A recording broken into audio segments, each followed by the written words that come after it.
fonction des indications, on a des applications très très variées en radiopharmacie, où en fonction du type de radioélément, on va avoir de l'imagerie conventionnelle, comme ici à l'hôpital Laennec, on va utiliser des émetteurs gamma de faible et moyenne énergie. On va principalement utiliser les médicaments radiopharmaceutiques pour faire des scintigraphies myocardiques, des applications aussi en neurologie et des scintigraphies pulmonaires.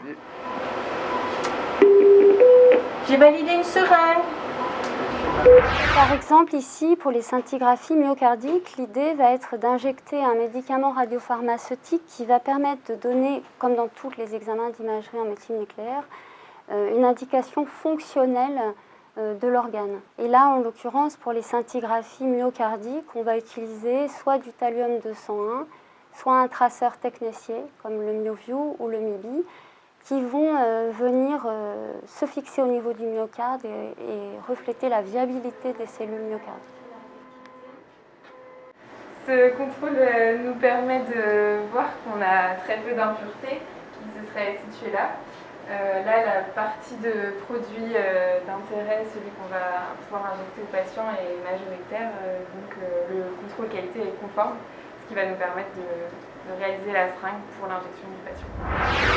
Bien, donc aujourd'hui vous êtes ici pour qu'on fasse un examen de votre cœur, ça s'appelle une scintigraphie myocardique. On va voir si votre cœur il a assez de sang à l'effort et au repos. Donc je vais devoir vous perfuser.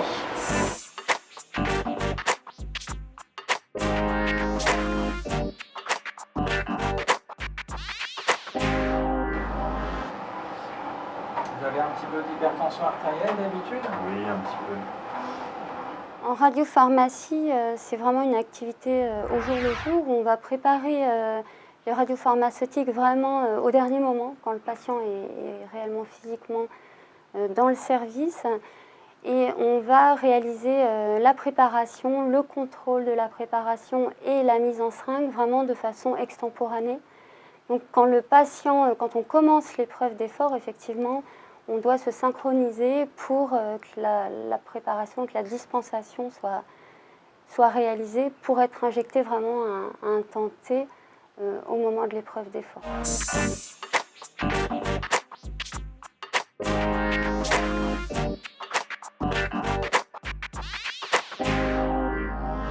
On va arriver à 85% de la fréquence maximale théorique qui est donnée par l'âge.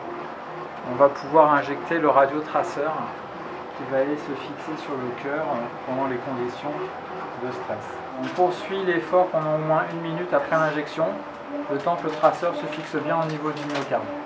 Une fois que l'examen est fini sur le vélo, on va aller mettre le patient sous la caméra et la caméra va permettre d'enregistrer la distribution du traceur au sein du muscle cardiaque pour voir si éventuellement il y a des zones qui sont sous-perfusées, voir éventuellement s'il y a des zones de nécrose au sein du muscle cardiaque. Il y a une deuxième injection ensuite qui est réalisée au repos, où le patient va à nouveau passer sous la caméra. L'examen se fait donc en 2 temps et on va comparer les images à l'effort et au repos. Quand on est sur des zones de couleur blanche, orange, on est sur une fixation normale du traceur, donc ça correspond à une irrigation normale du muscle cardiaque. Et quand on est sur des teintes sombres, voire noires, ça veut dire qu'il y a une absence de perfusion du muscle cardiaque. Et on voit qu'au repos, cette zone sous-perfusée à l'effort va récupérer. Cette préparation d'isotopes est réalisée au sein de la pharmacie.